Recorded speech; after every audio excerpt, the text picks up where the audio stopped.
Hello guys, this is Brad and I'm a author, and today I'd like to celebrate that today for the first time in my life I sold my paper book.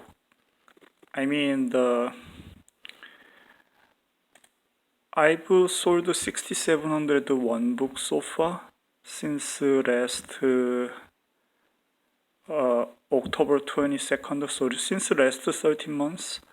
I was not able to sold any paper copies of my book because most of them just sold as an ebook, and today it's for the first time I sold a paper book, and I don't know why I'm so excited for $2.47 because in real life I'm not really poor, but actually it's more than just money.